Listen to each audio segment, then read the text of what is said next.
Many people think that classical music is dead, but it is far from it. There are actually more subgenres in classical music in the past 130 years, over 10, than there were in the previous 1500, about 5. The 4 major modern genres are modernism, impressionism, expressionism, and postmodernism. Don't worry about it. Postmodernism is in turn broken down into sub-subgenres, which I will talk about in my presentation. Each of these have their own distinct style or styles that sets them apart from all or at least most of the others. Beautiful. I will. Is this your thesis Don't worry about That was writing my that. thesis statement, but you don't have to worry Don't worry about it. writing all that down. I'll post it and share it. But did everybody hear it?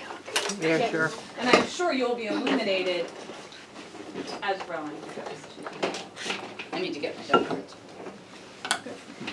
Just gotta tie my shoe without looking.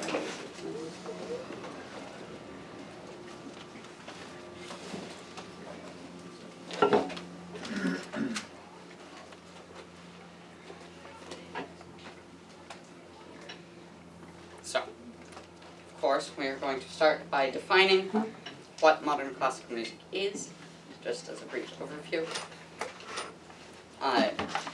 So, does anyone have any ideas as to, after hearing my thesis statement, what you think it is? Anyone? Finn? It's probably not very different from other classical music. I mean, it's still classical music. Just a more recent? Yeah. Jace?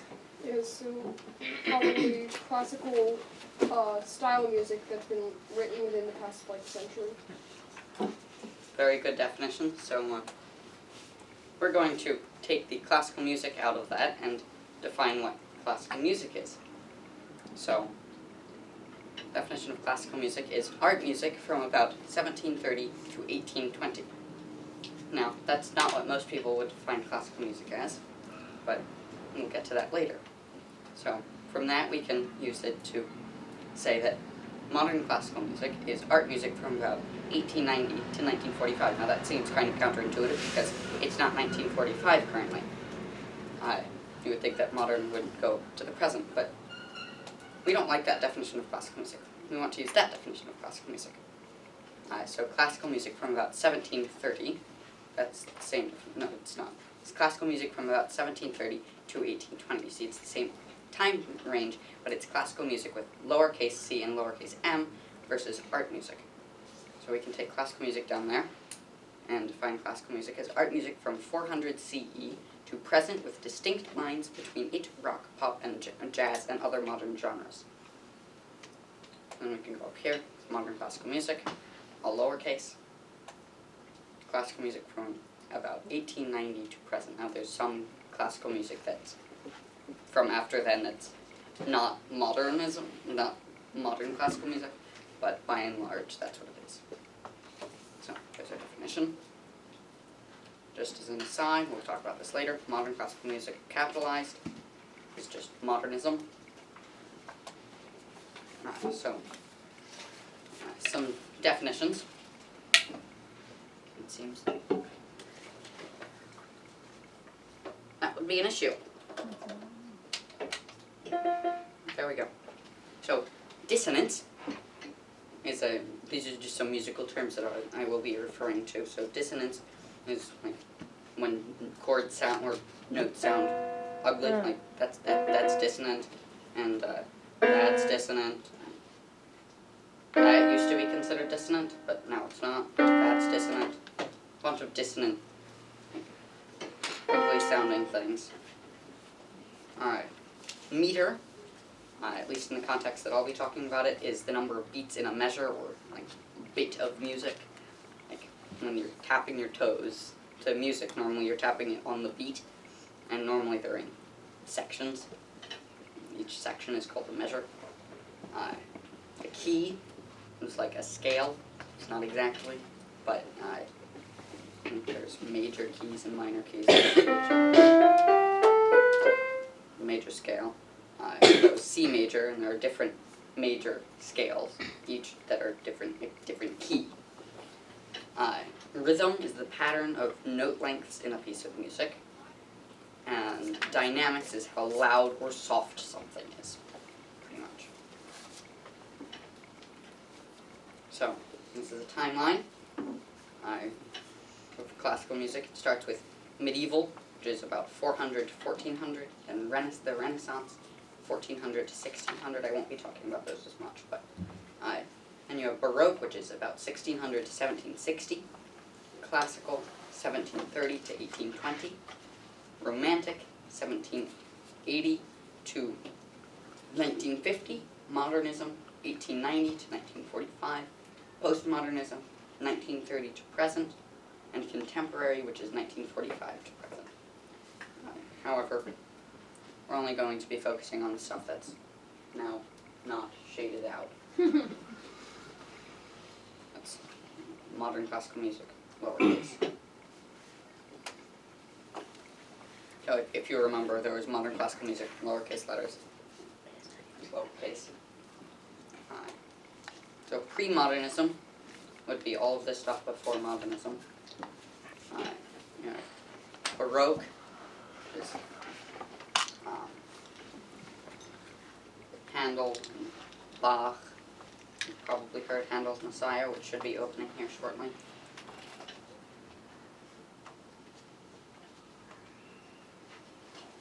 There we go. So you've almost definitely heard this. Oh yeah. This isn't a great recording, but everyone's heard this. It's a great example of Baroque music, section of Handel's Messiah.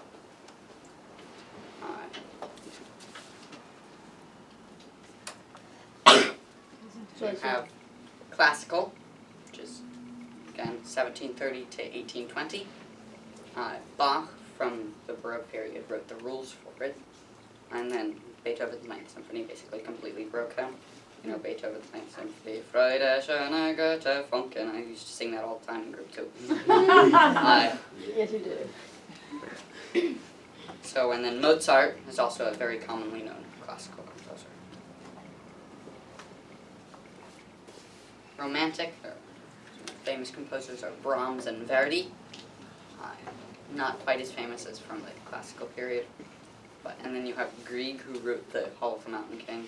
Dun, dun, dun, dun, dun, dun, dun. Everyone knows that too, probably.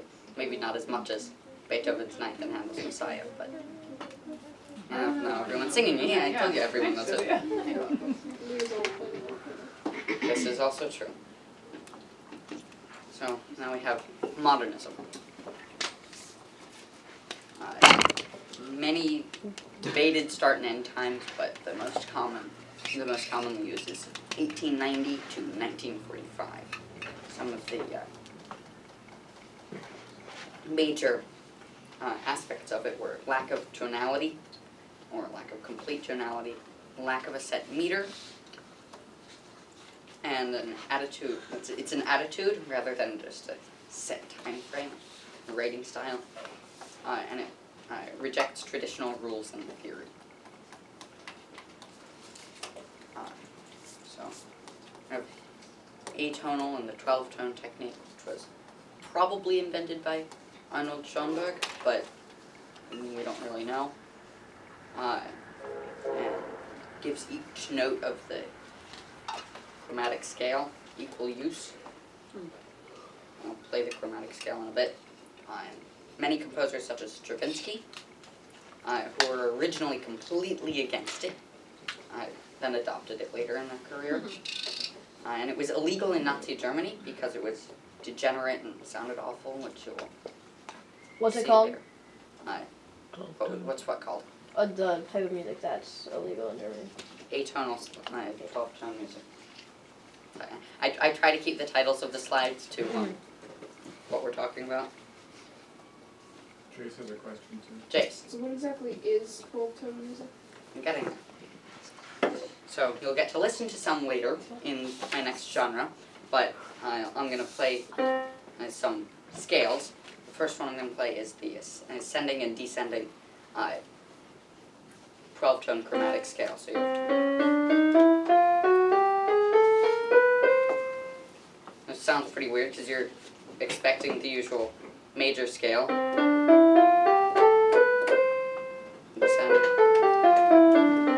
And there's also the minor scale, which I'm going to play somewhere else because it's easier. It's also commonly used. So there's the pentatonic scales, which are common in the Middle East.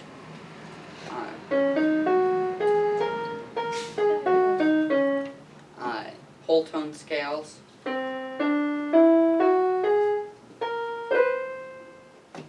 That last bit of dissonance at the end was unintentional. But many of these scales were used more by many composers in the modernist era. I have a quick, we seem to be having the same technical issue, I don't know why, like where everything's not on the TV screen, That's right? just the I think that's just the TV. No, on the left, was that supposed to be on? This? Yeah. It's supposed to be on over here, Oh, okay, gotcha. which it is. It's working there, alright. But then if I No, go you over zoomed in, here, was it? Okay, gotcha. that's different. Okay, that's fine, sorry. A good piece of music doesn't need to sound good, which is like a completely new thing. I'm also very counterintuitive. Music could be good in theory, but not in practice. Like atonal music falls into that category for most people. It could be impressive, like somebody did a bunch of things that are completely new, never done before, but then it's like, it's impressive. Mahler, Strauss, and Debussy.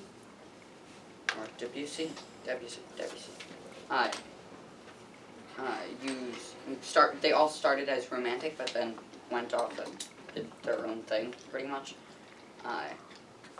So we'll talk about some of these composers a bit later. I don't know that I talk about Strauss, but the other two definitely.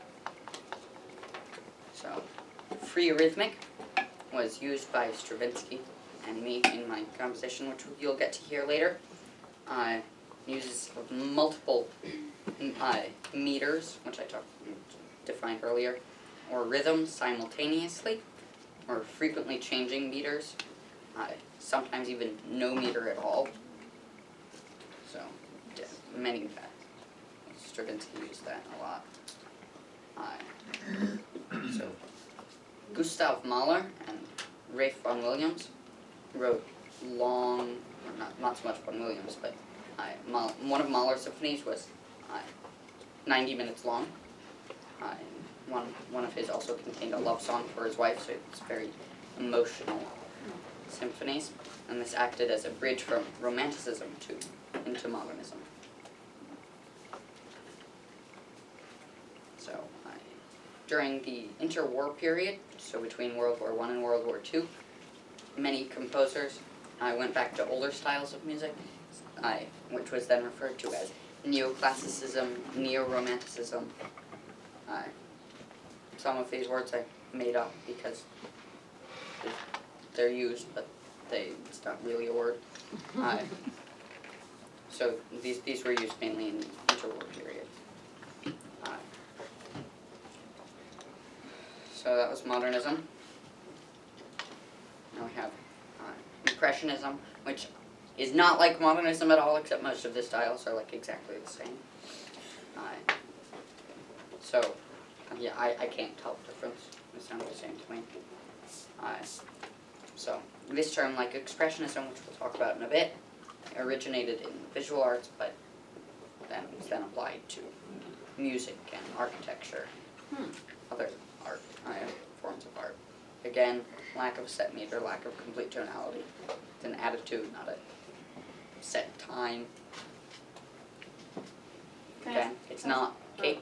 So, I know Impressionism painter, like Monet, and would people look at the artwork and then think about music or think about other art differently because they saw that change? If you went to an art gallery of Impressionist art, they might play Impressionist music in the background. Or if you went to an art gallery about expressionist art, they might play expressionist music in the background. I don't know what the influence. Yeah. Anyway, sorry. So again, it's not like modernism at all, but when I advance to the next slide, you'll see that 2 of the 4 things I'm going to talk about are exactly the same. So 12-tone technique and free-rhythmic we already talked about, so I'm not going to talk about them again because there's no point. So Debussy and Maurice Ravel were probably the most important Impressionist composers. Yeah, they both completely reject the term. It's a thing that many composers do. They say, like, I don't want to be classified as anything. I don't want to classify myself as anything. So I want the music critics to do that for me. And the music critics come along and say, "You're Impressionist." I'm not Impressionist. It's your fault. So, just think that's kind of funny. More complex and dissonant chords were used during the Romantic period. Not the Romantic period. What is this? The Impressionist period. So during the Romantic period, like you have your standard like chord, but then there's the sevenths, which are dissonant. But then your ninths, which are more dissonant, 13ths, and then if you go back all the way back, no, that's 11ths, sorry, then 13ths, but then you can go all the way back up to the double octave. Sounds very crunchy and awful in my opinion, but they wanted complex and dissonant chords, so that's on them. And I was supposed to play all that on that slide apparently, but so that was Impressionism. I'll move on to Expressionism. Again, the term originated in the visual arts, and it's an attitude again. Again, we're going to skip the 12-tone technique. But, so it avoids traditional forms of beauty, making it sound dissonant and mean frequently. This term was also used when describing expressionist visual arts. So the second Viennese school, which was Arnold Schönberg, who we talked about earlier, and his school of thought. Schönberg's pupils Anton Weber and Alan Berg were also part of the second Viennese school. So on the side, the first Viennese school was Haydn, Mozart, and Beethoven, which goes to show what Schönberg thought of himself. So it's Impressionism is based around conveying emotion, mainly fear, which was used again done mainly by using lots of dissonance. So contrast was used a lot. Contrast in individual notes creating dissonance again, like that note, they contrast a lot, dissonance. Melodic leaps, jump around a bit, also contrast in notes, might have like an octave jump in the melody, or a 2-octave jump in the melody. Like somebody's singing up here, up there, and then now they're singing down there, and it's a 2-octave jump. I've done the same thing. So and then contrast in dynamics, you have something very soft and then something really loud, or the other way around. So the term Expressionism was probably first applied to Schönberg in about 1918, even though Expressionism began in 1908.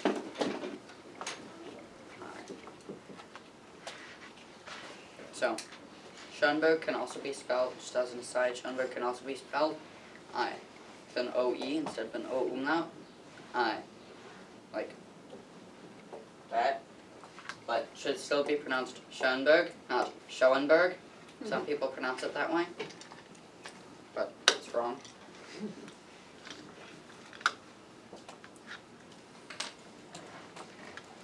Postmodernism. So it's technically just a time frame. However, many of the styles completely reject both modernist styles as well as the styles of traditionalism. So again, it's just a time frame of styles. Film music was more common because there were more films to write music for, and film music tended to go back to older, more tonal styles of music, and they were relatively easy to listen to, not like easy listening music, but you didn't have to think about it too much, Kate.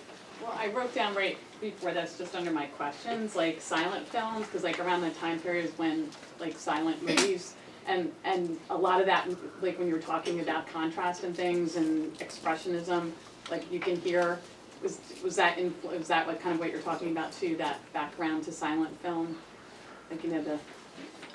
Like if there was music, yeah, like just to films in general. Because even modern films have soundtracks. Minimalism, obviously it's an extremely minimalistic approach to writing music. It's just using just the notes and patterns that are necessary to convey whatever message you're trying to convey. Lamont de Young, Terry Riley, Steve Reich, and Philip Glass were first minimalist composers. However, John Adams is not the president, he's also famous. However, he started later and is not considered to be among the first few.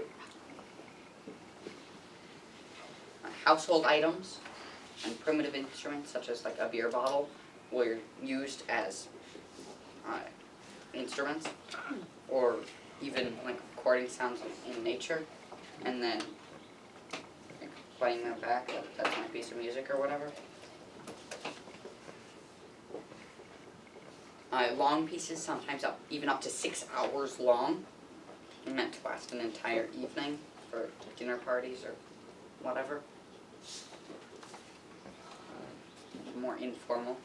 So, 4:33, I just had to put this up here. It's simply 4 minutes and 33 seconds of silence, interspersed, at least in this performance, by random sounds such as the opening and closing of the lid of the piano. You see the piano lid is closed there, and he's got his stopwatch in his hand. He beeps that every now and then.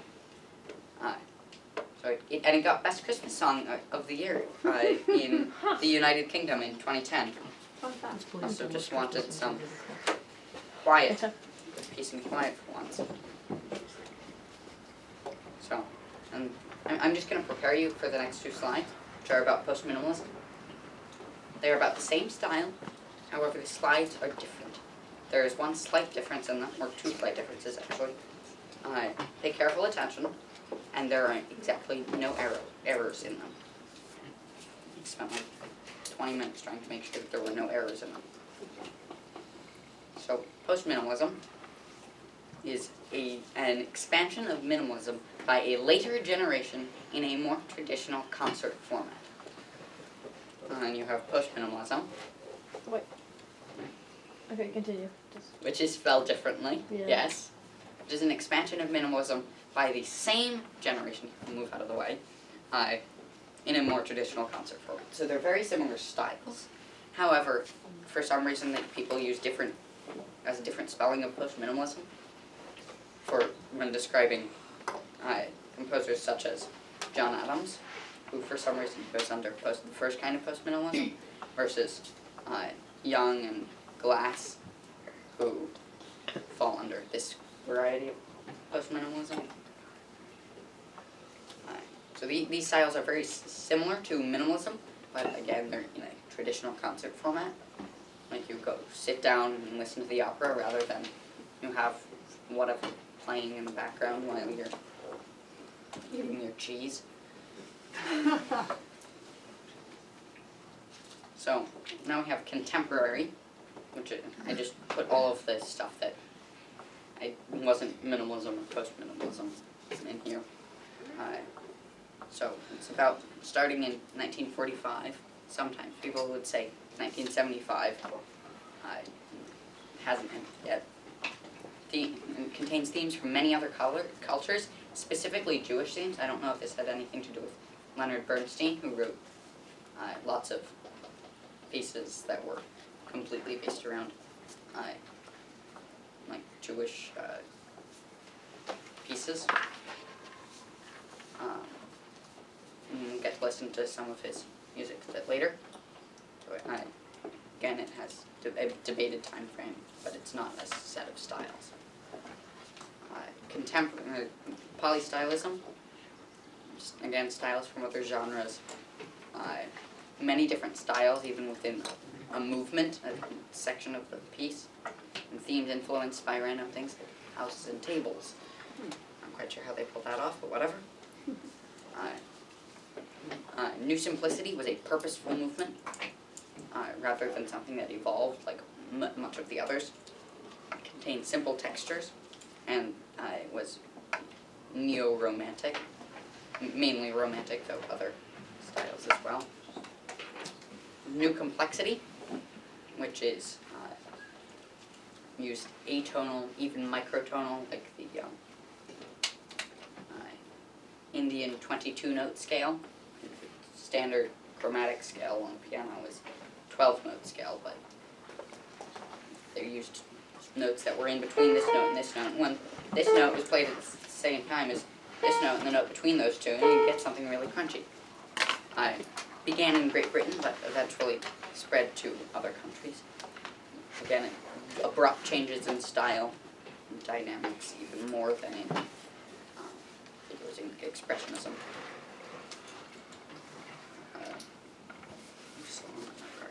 And then you have 21st century, which technically, of course, begins in 2000, but the styles began around 2000, not necessarily right at 2000. Again, it's just a time frame, but there were many styles that were very common in it. Used styles from other genres and time frames again. Seems to be a fairly common thing. Female composers were more respected. Like females were more respected in general. Like that's what happens as time goes on. Jewish styles were used even more. And folk and medieval styles were also used. So that concludes my first genre. And any questions on that part? Sophia. Can you clarify the females becoming more respected part and turn down So there have been female composers for a long time, but you basically never hear about them because that's how society works, mainly, unfortunately. But during the more recently, female composers have become steadily more respected. So it's closer to like the 21st? Like Really, that's in the 21st century, like Yeah. that's when. so really correlating with like the women's movement, probably. Yep. Although there was Not that Hildegard von Bingen in the 10th century, who we still talk about. didn't Quite a Eloise talk about her? Yes, a bit. Played a few pieces, but I think. Nathan? Yeah, is there, have you noticed, as time goes on, is there an impact of tech to classical music? An impact of what? Technology? Yeah. It's a good question. Yes, there has been. Like I said earlier, recording like sounds like you can go out and record your stream during the thunderstorm, and that's your piece of music. Clearly, you need technology for that. But also, even instruments develop, of course. There are electronic instruments like this synthesizer I have up here. Like Philip Glass, his music definitely wasn't very. It wasn't like, and then there, of course, there's techno music, which some people consider to be classical music. Some is, some isn't. But synthesizers are now a very common instrument. Like, you have your master score, and one of the instruments there is a synthesizer. It's just something standard. So what exactly, just clarifying the time frame for modern classical music, is it 1890 to present or 1945 to present? Or am I So, wrong with modern classical music with that? Your lowercase definition of mine. with lowercase m, lowercase c, and the other lowercase m Right. would be from the definition I used is from 1890 to the present. Okay. However, if you capitalize all of those, then it's 1890 to 1945, though some people would say 1975. Right, okay.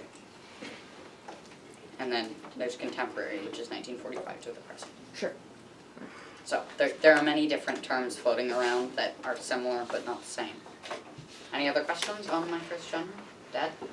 So you had a question about, or slide about atonal and 12-tone music, where there's sort of a rejection of classical music theory.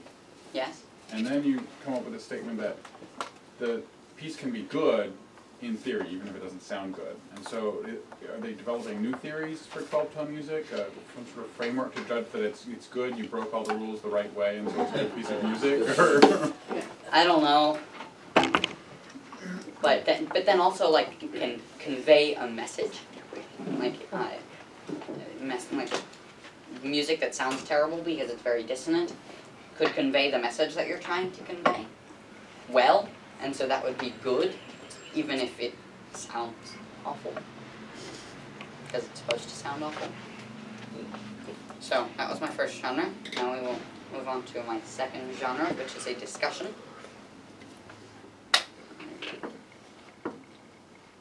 I was going to print something off for you guys so that you would have what I was playing, but unfortunately I didn't get around to that. So. Oh, okay. what program are you using? Because I like it a lot better than Google Slides. It's Prezi. I think I said that earlier, but yeah, it's Prezi. It's kind of annoying because there's no, like, you know, like in most programs you have like the bar and you type in what font you want or you select it from the list.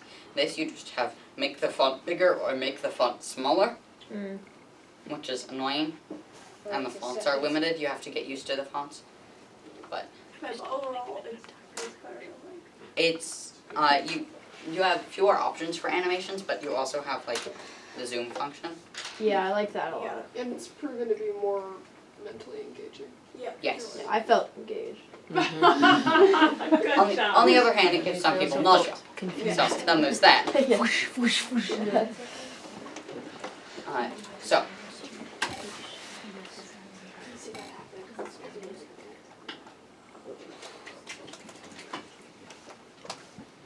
So, now we're going to have a discussion where I will play some pieces of music and then we're going to discuss them. The first piece of music is, the first three pieces of music are going to be in the, I'm going to be asking about like what style do you think it's from and why do you think it's from that style. These three, I don't really expect you to be able to figure it out, so I have the answers and I will tell you at the end. And since we're pressed for time, I'm gonna like try to keep it to only a few minutes per discussion section. So I'll play the first one, which is the fourth song in the song series Songs of a Wayfarer by Gustav Mahler. I think it's the first 30 seconds of it. I'm not quite sure what I decided.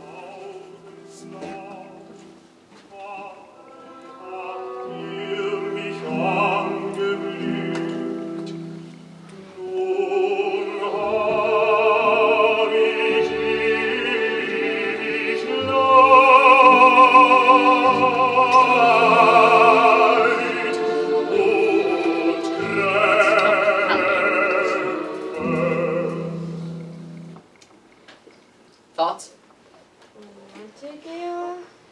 Very good. Very good. That was quick. It Yeah. was quick. I didn't think it was going to be that quick, but very good. Wow. So yes, that was the Romantic era. Mom? But why? Why did you think that? Like, what made you? I don't know, it just felt like he was singing to somebody. Oh. Guess you could say the plot is, what is it? I don't exactly remember what it is. But- Wayfarer. Yes, Songs of a Wayfarer. That might give it away a bit. I don't remember exactly what it's about. It's in German, I can't tell. But it is romantic. However, again, it's by Gustav Mahler, who wrote some romantic music, but then mainly transitioned into modernism, starting mainly with his First Symphony. No, I do not want to save it. I have it saved already. So this is part of the Dirge for Two Veterans by Ralph Vaughan Williams from his Dona, Nobis, Pacem. I think it's the fourth movement.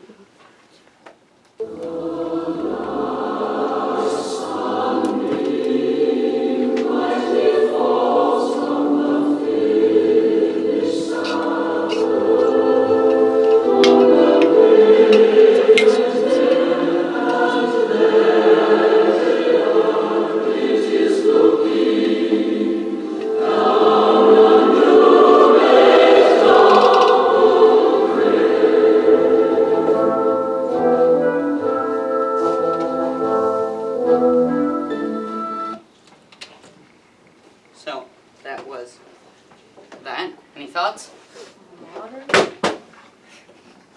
Who said that? Is And it modernism? yes, that would be modernism. And why? I had no idea. I knew Vaughan Williams was like somewhere around the era that modernism was. This is true. Yep. I couldn't tell you why this is modernism, other than I know that it's from the time frame. It could be Impressionism or Expressionism. It's all, that they all kind of happen simultaneously, but and they kind of like didn't like everyone, didn't like them over there. We're not like them, but it's the same So maybe style, too, similar. what do people notice about, you could even just, even if they don't know the thing, but you might, what do you hear when you And hear then anything? the next section of the discussion is going to be listening for what moods you think it is. Never So, mind. I said never mind, sorry, I jumped ahead. so but if you want to like kind of practicing for that, if you want to like, I don't know what I had written down for this one, which is why I'm opening it up here. You're not allowed to see this now. So I'm gonna switch tabs. There we go. Now you can't see it. You're right. It's bigger. So, I mean, it's a dirge, so there's that. But so, what, like, either message do you think it's trying to convey, or what emotion? This next song or the last song? This one. The when you're about to play? No, the one I That's just when played, Okay. which you've already heard. Does that mean what a dirge is? Chase? Dirge is for like mourning for death. I think the last few words of this clip that I chose is looking down on a new made double grave. So, Yeah. and even just the way the music is going, it's sad. Yeah, it's sort of somber. A bit later in the movement, it switches into a very determined, like, we're marching, like, Yeah. as a, like, we're carrying the casket to the new made double grave. But For a son and father. yes, Also there's something else driving too about the snare drum, right? Yeah. And then the bass drum that's just so dreadful.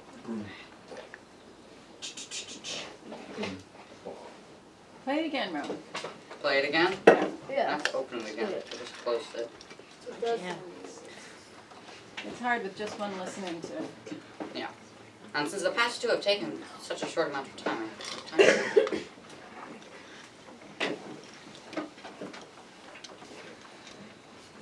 so, let's do it again.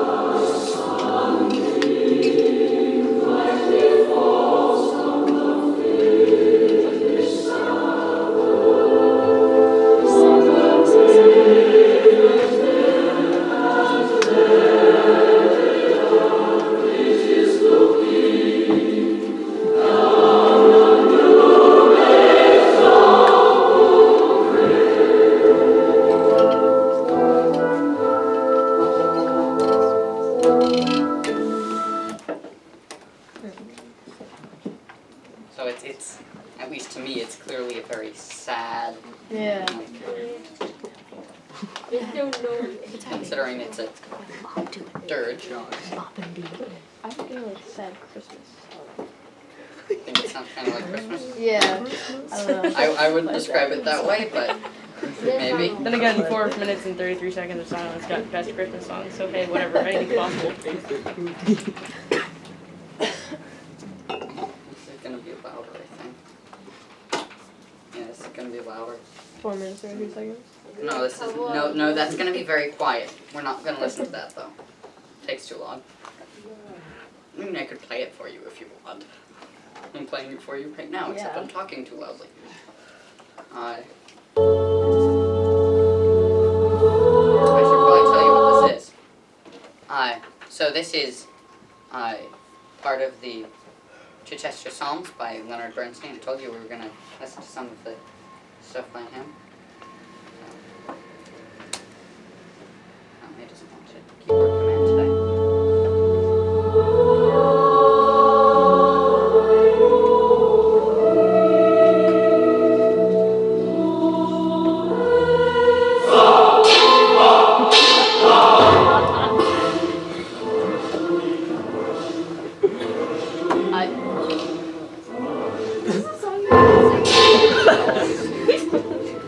It's like this one. Yeah, it's this one.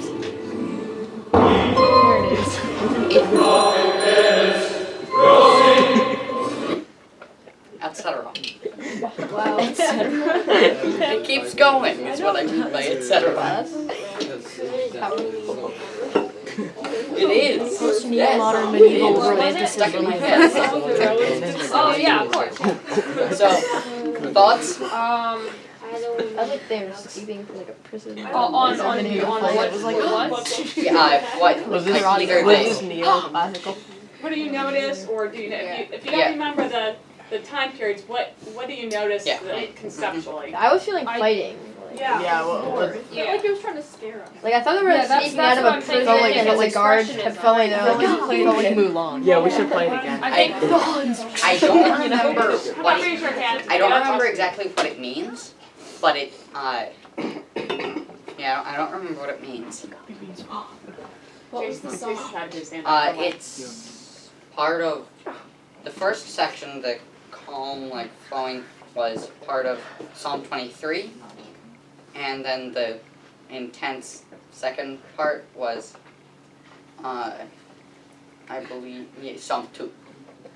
Jason, good question. No, I was just asking if it was expressionism. Or It could be. impressionism. I think it could be it could qualify as expressionism. However, it's from after that time. So some people would say, yeah, it's just an extension of expressionism. Although the first bit is not expressionism at all. It's too like calm and flowing for that. Any other thoughts? Can we play it again when we're done talking about it at first? Sure. So, any other thoughts? Not Jason, Kate. A lot of contrast, and when you were Yes. when you were talking about like the contrast aspects, you can definitely hear that there. You get lulled, and all of a sudden it gets really loud. That Not to argue with presenter, but the Psalm 23 is the Lord is my shepherd, I shall not want. Everything's going to be fine provided for. So maybe calm and flowing is the expression that Bernstein's trying to capture there. yes, although Before the more aggressive piece that's surprising. yes, although also the main emotion that is trying to be expressed in Expressionism Is anger and is fear. anger and fear. You're right. So, Never mind that. which you could say the second part definitely. However, the first part not so much. I qualified this as postmodernism. Maybe it's an extension of Expressionism. It's definitely from the time period of postmodernism, but I'm not quite sure exactly what the. So you want to listen to it again? You can listen to it again.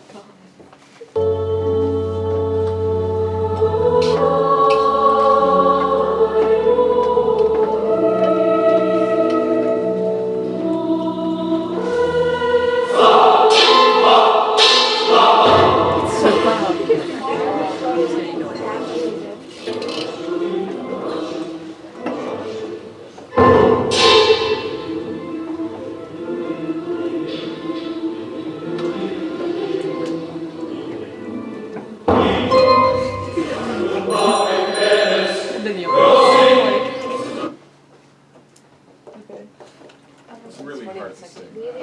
What's it called? It is the Chichester Psalms, or the part of the third movement, second movement of the Chichester Psalms by Leonard Bernstein.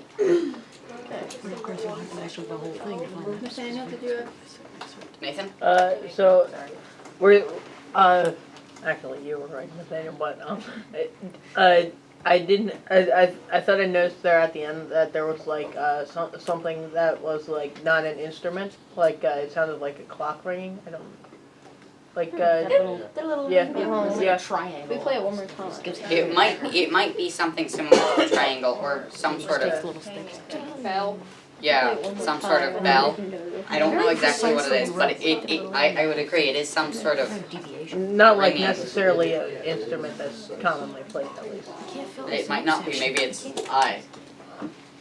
if you go to concerts, sometimes they have these like curved poles that are like curved, probably like stainless steel poles. That's, sounds kind of like bells. Maybe that's what it is, I don't know. So, this is, part of Prokofiev's classical symphony. It's called classical because it sounds, so this is the second section of of the discussion. So we're going to be talking about the style and like what emotion you think it's conveying. So this is part of Prokofiev's classical symphony. That's really loud. Stop.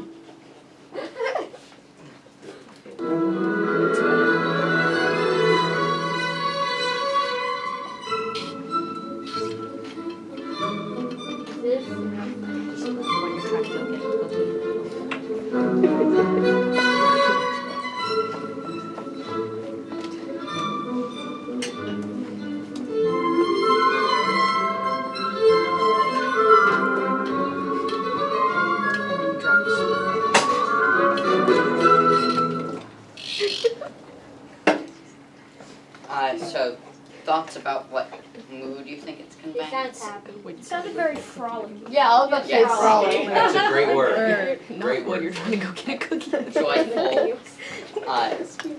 So, I figured that one was going to be fairly easy.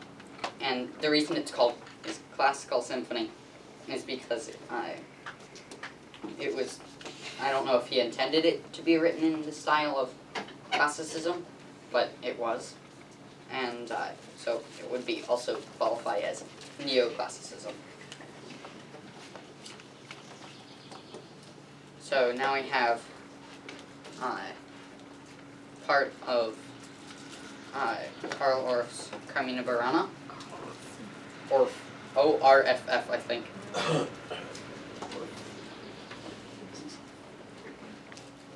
This one's a bit longer.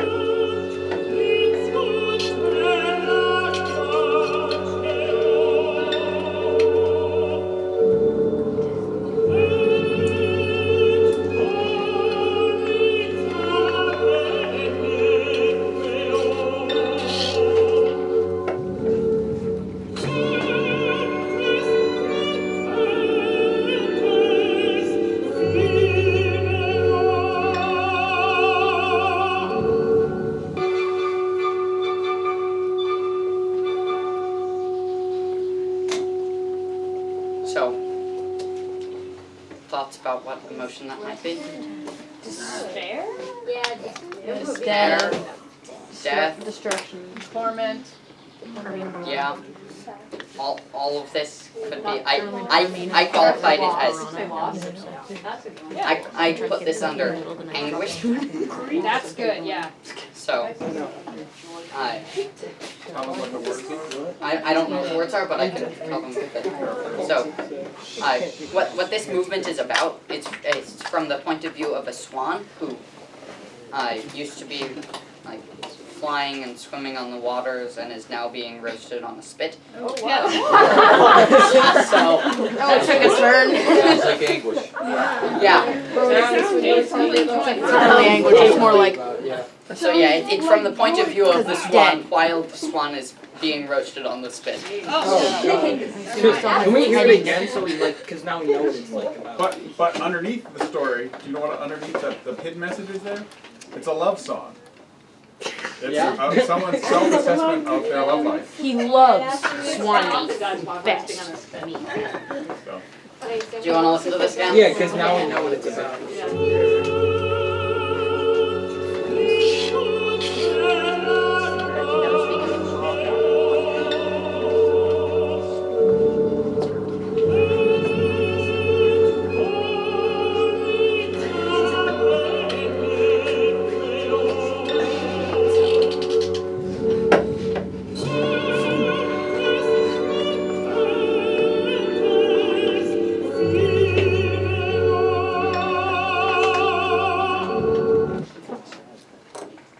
So, Jake. After hearing this, I imagine a duck singing this while on a pipe being A swan singing this one on a spit. So, that was that. This is part of Dan Forrest's Requiem for the Living. Some of you might recognize this if you were in Yuki's mom's car going down to Trap Pond. Oh, wait, what? Oh, wait, you mean it was that tiny little snippet of classical music we listened to? No, here.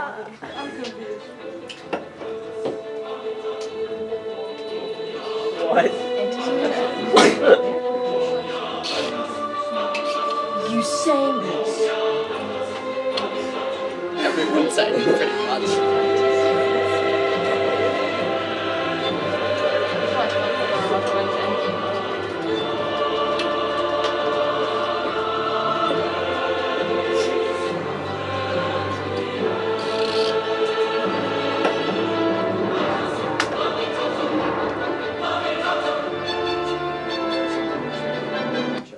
So, sounds like a fight scene. put it that way, Jace. If you're being totally honest, I'm not a fan of classical music, but that was powerful. Yeah. I believe this was written in about 2013. Oh. That sounds wow. Okay. Kate. It looks like something that would be in like Lord of the Rings or Yeah. like soundtrack for some adventure or some epic journey or fight. But yeah, I put this under anger for most of it, but then also there was that flowing part mostly in the sopranos and altos. Yeah, it's sort of. Rowan, what's it called? It's the second movement from Dan Forrest's Requiem for the Living. What Requiem? Dan Forrest's, Okay. the only Requiem for the Living. It was, has he made? No, You're a student, you get to go first. no, I did. Okay. It was an interesting combination of something that sounded so sort of uplifting in a way, paired up with this sort of determination, which is why I agree completely with what Kate was saying about it being something from like Lord of the Rings, where there's this clearly this building of something that's going to be happening, but yeah, it was, and I agree with what they said, it's really powerful. Dad? No?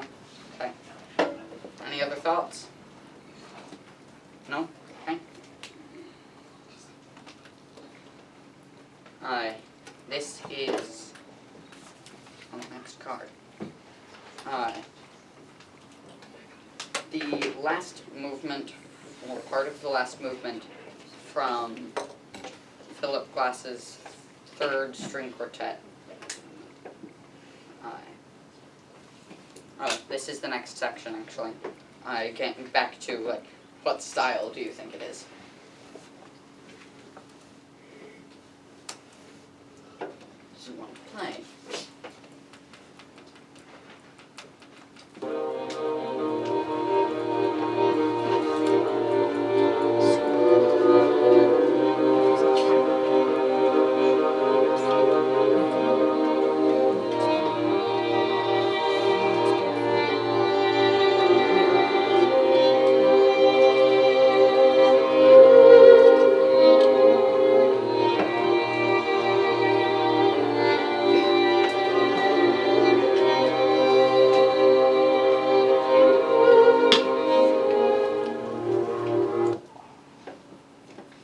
Thoughts?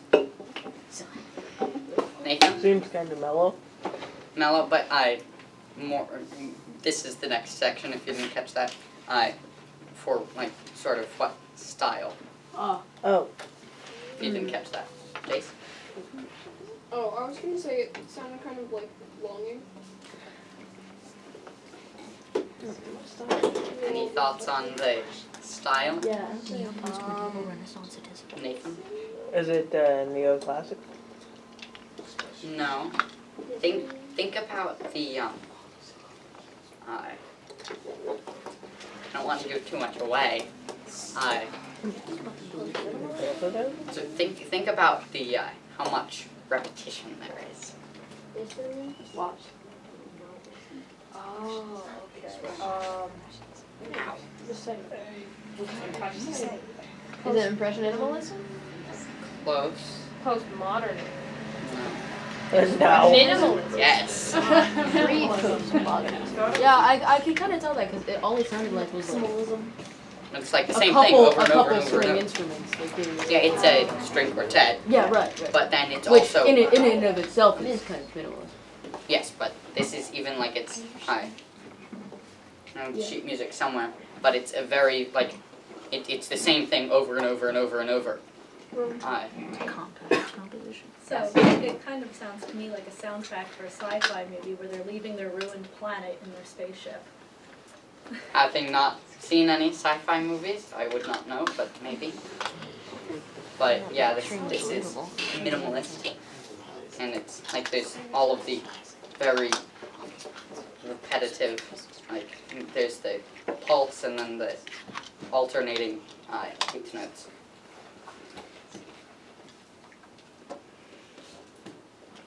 This is Second Syndrome by Peter Edward Berg, which I'm not playing the whole thing, even though I have the whole thing here. So here it is. I haven't listened to this in a bit, but.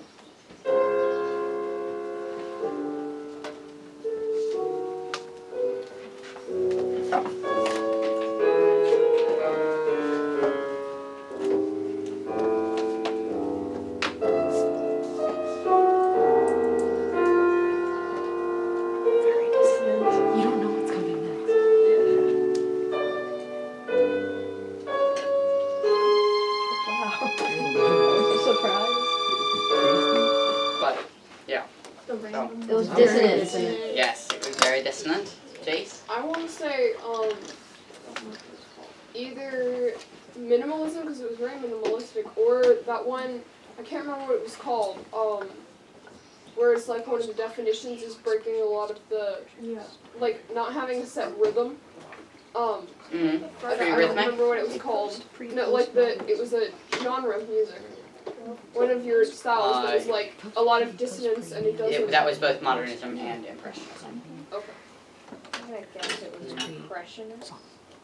No. Minimalist. I don't know what it goes into something completely different that isn't classical later in the piece, but no, what specific style?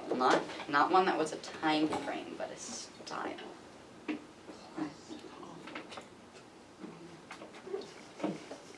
Any thoughts? Dad? It didn't seem like it was in a key. It was just sort of all over the place. I didn't know what to expect next. Yeah, it was really weird. Like the Yes! Victor! Louder! The 12-tone thingy. Yes. Ah. 12. It is atone. Atonal. So it sounded weird, like I said earlier. Yeah. Atonal music sounds weird. I'm great at writing atonal. Yeah, just look at Well, yeah, I am too. Well, watch this. Watch this. I'm great at writing atonal. I'm not Yeah. great at writing 12-tone. Nice. It's atonal. You played all sorts of stuff. You can I don't know be what it famous. was. a revolutionary composer, bro. But, Bringing about the It's next like putting enough monkeys on keyboards and eventually go right. so, oh, geez. Is this what I want next? No. That's what I played earlier. Is this what I want next? Yes, this is what I want next. So this, I just want you to tell me if you recognize it at all. I don't expect you'll recognize this specific piece, but you have heard something similar earlier. This Yeah, I is heard that test of the from- emergency alert system.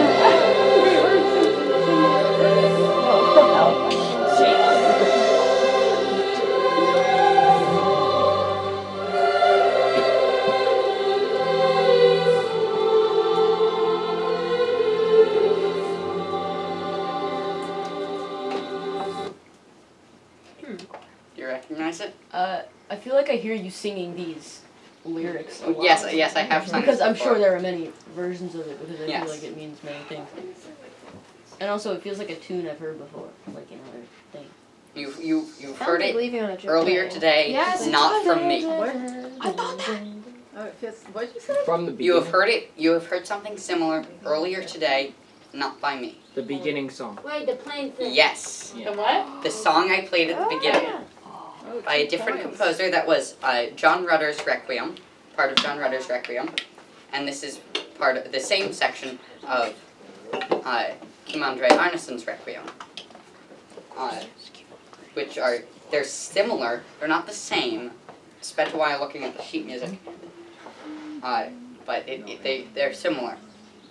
The first time I heard Rutter's Requiem, I'm like, I know I've heard this before, somewhere else, and because I had heard Arneson's Requiem first. That's cancel. So is that sort of copying of styles and motives between composers common in classical music or certain genres?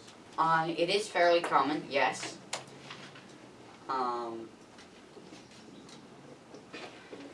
I don't remember whose quote it is, but somebody had a quote that was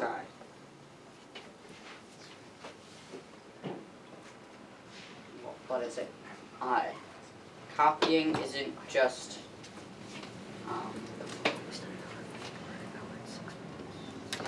copying isn't just geez, I can't remember what it is now. Copying isn't just flattery, it's a learning experience. That's what it is. But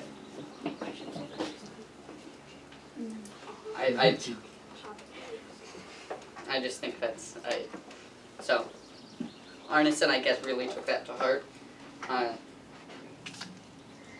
Now I need to open my system monitor because there's a program that won't close. So no. Kill. Process. Here we go.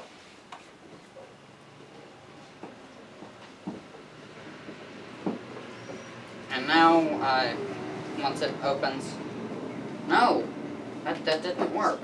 Okay, we're gonna open it with a different program now. Open with other application. So, this is a piece by me, it's my third genre, and we're gonna listen to it twice. It's not supposed to start yet. But, so, this is by me. The three of us sang it together to make this track, and all of the instruments I used were from I did in a program called MuseScore. Oh, yeah. So this is Psalm 1, arranged by me, Composed by. that too, So what and inspired, orchestrated by me. before, do you want us to guess after you play it, or did you want to say anything about what inspired you, or what, like, of all of that you learned, the different genres? Was there anything that you were trying to incorporate that you would like? I was mainly trying to do the neo-medieval genre, which I didn't really talk about very much. Technically that wouldn't necessarily be modernism, it's anything that's medieval sounding after medieval, so that wouldn't necessarily be modern. Clearly it's modern since it was written within the past few months. That's right. But,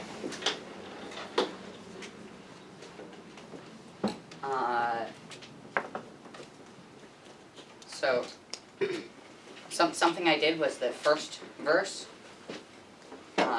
I used only instruments that were common during the medieval times.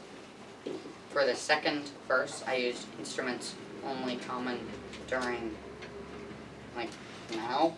Or not only common during now, but common during now, more common. And then for the last movement, I have both. So, yes? Go ahead. Bruce? Just a quick question. How long is it? Just 2.5 minutes. Okay. Other than the instrumentation, what makes it neo-medieval? Right, forgot about that. So something that I did that's done quite a bit in, like, even just the instruments, things that are done with these instruments, that are pretty much the only way to make it so that that instrument sounds good and not just boring. It makes it sound medieval.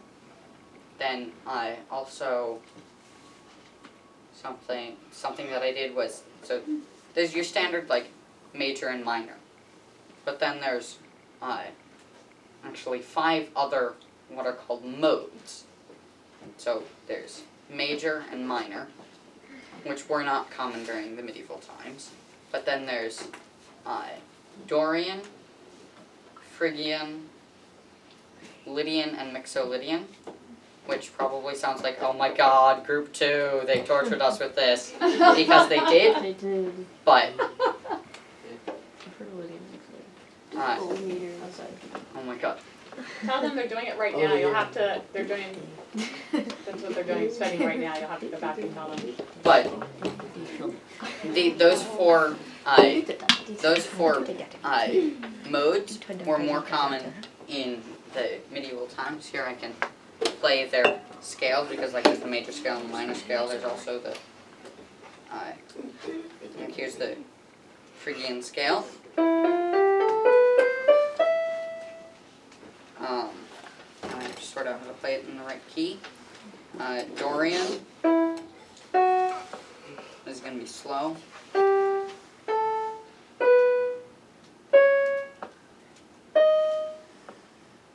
No, that's the end. Right, in whatever key you want. Yeah. So, Dorian. I played Phrygian, Lydian, Mixolydian, I'm going to play down. No, I'm on that note. So, those are the modes that I used in my piece to try to use the medieval modes. That's why I used those ones. But then also, like, the way I chose which modes to use for the different sections was depending on what the words in the verse meant. I don't really remember what it was about, but here, you can listen to it now. Maybe it won't be too loud, maybe it won't be too quiet. I don't think it'll be too loud.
Isabel, Who was singing in it? me, my dad, and my stepmom. Any other questions? Kate? What was sort of the undertone? I feel like I just maybe just in my own head, I was imagining like galloping horses or something like that. Yes. Yes, the underneath that rhythm, I just kept feeling like it was horses, but anyway, not intentional. No. It was not intentional for it to sound like horses, it's just that something that's very common in medieval music is to have, or neo-medieval music as well, it's supposed to be similar, is to have some sort of drum that's playing constantly at a set rhythm throughout the entire piece. Victor? What did you use to mix all the different noises and rhythms? To actually make the individual noises, I used MuseScore, like I said earlier. But and I could have just exported them all at the same time, but I wanted to make sure that they were, that one wasn't like completely overpowering everything else, and also so that one, like some of them I wanted to stick out a bit more. So I exported each part, or actually I have parts that are like in sets of 2, because I have the medieval instrument and the modern instrument. Like they're playing the same line, or a slight variation of the same line, with in the different verses. So then I exported them as MP3s and built them in Audacity, and then changed the volumes. And it seems that I need to do a bit more of that. Any other comments or questions about it? What do you mean by movement? Like he says, second movement and the thing. What does movement mean? Did like I use seconds. movement when I was describing my piece? No, you didn't. Not yours, but some of them by like Leonard Bernstein. He says like the Yes. second movement. of the So thing. generally pieces of music, like this, my piece is short enough that it doesn't have movements, although I guess you could say that like the first verse is a movement, second verse is a movement, and the third verse is a movement, because they have clear, like, gaps. Mhm. Movements are generally, like, different, where its style changes, or where,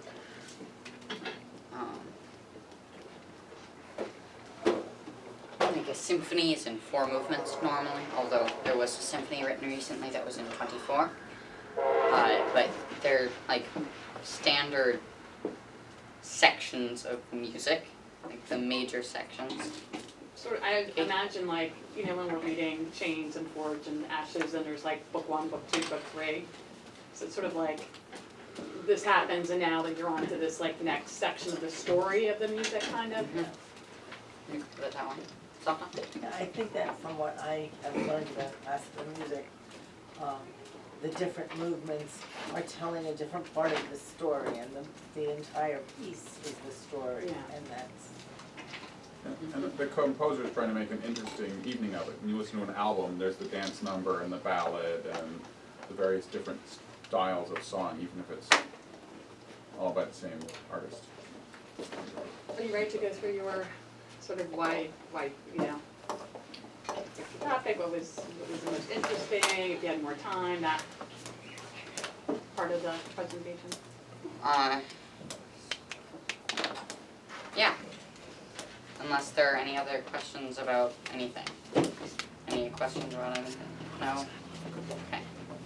So, Jace has a question. Earlier when you were saying that just because a piece doesn't sound good doesn't mean it's not good music, how would you define good music?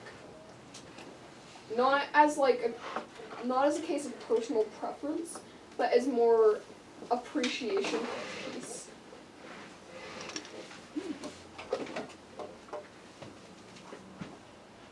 I don't know. That's a good question, though.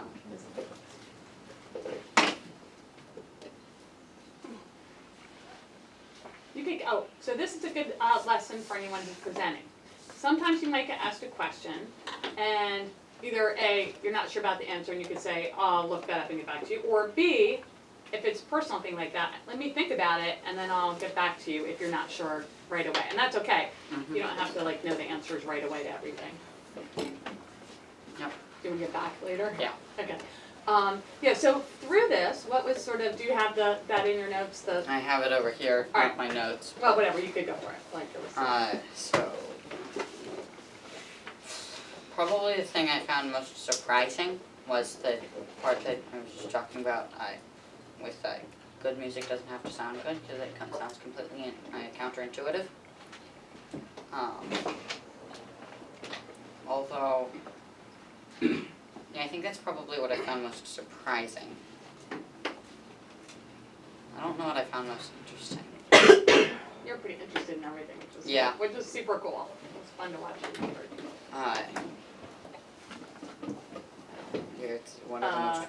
Yeah, if you could do something differently. If I could do something differently, I think I would start working on my composition earlier because it's still not done. Was the difficult part of that writing it, or the sort of engineering issues that you had trying to mix the tracks together and get sound levels right? Mostly it was the writing it. So, Why did you choose to do this? One of the questions, which is great. what's this? This Modern classical music. This presentation, the subject matter, and particularly, I suppose, writing this Psalm 1. I'm going to start with the second part of that question because it's the easy part. There wasn't exactly any reason that I chose to do a psalm. I just thought of it and couldn't think of anything better to do, and at some point I wanted to write music for all 150 of them, and I figured I'd start at the beginning.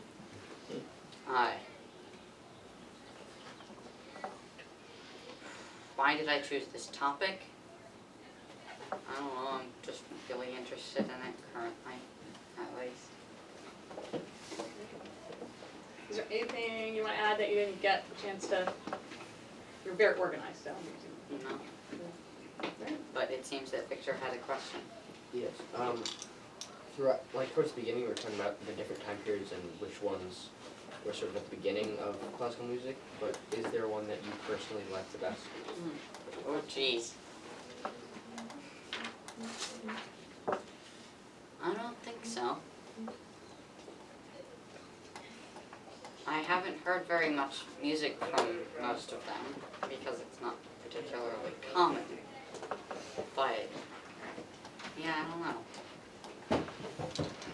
Finn? Is there a specific style that you like the least?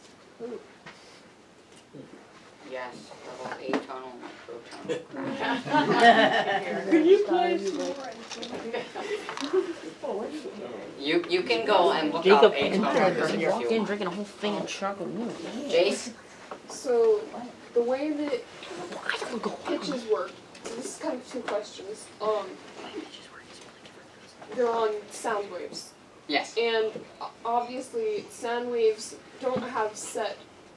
It's not going to be sound wave A, B, C, D, and there's 8 of them. It's going to Or be 12 of them. there's No. there's stuff in between. So we have, I'm assuming, we set Convention. 8 different notes and decided, okay, these specific frequencies are going to be our notes. Is there anywhere in the world, or is there music that doesn't adhere to those set Yes. That is the Western, so actually it's 12 notes, not 8. The Western chromatic scale, I thought it's 13. if you can include the octave, it's 13. Oh, But if yeah. you don't include the octave, it's 12. Yeah, you're right. Okay. But, so the chromatic scale, which I played earlier, that's all 13, including the octave. So that's the Western chromatic scale. However, I think it's in India. They have a 22-note chromatic scale. There's the whole tone scale. Well, I'm assuming you won't be able to play it on that piano. The whole tone scale I I can don't play, I mean just the played one it. with 22 notes. No, I cannot play the one with 22 notes on my piano. I also don't know how the frequencies are broken up in that. like there's the pentatonic, also common in the Middle East. I talked about that earlier. But yeah. Is the pentatonic scale limited to what we use as a Western frequency, or this is close to the way that they would play it on their oud in the Middle East?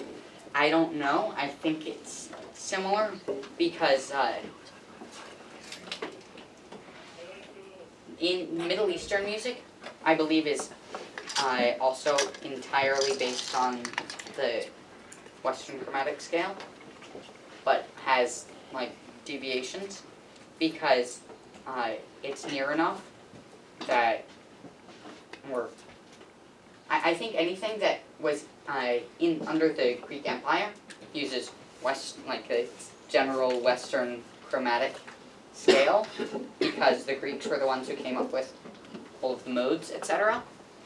And so if you were in the Greek Empire and you weren't in the middle of nowhere where no one ever went, you probably used the Western chromatic scale. Kate? Just as a final kind of send-off thought, since we're into lunch. One of the things I thought that was really interesting is Eloise last year did hers on classical music, and you decided to pick up where she left off, and you were inspired by her topic. And Jace asked a really interesting question, and that might be something that inspires somebody next year to look at maybe world music or music around, you know, how it differs around the world in that way. Because now I'm curious, so I love the grad projects because I learn so much, and then I always have new questions and queries, so hopefully you guys do too and are inspired. So, anyway, are we ready to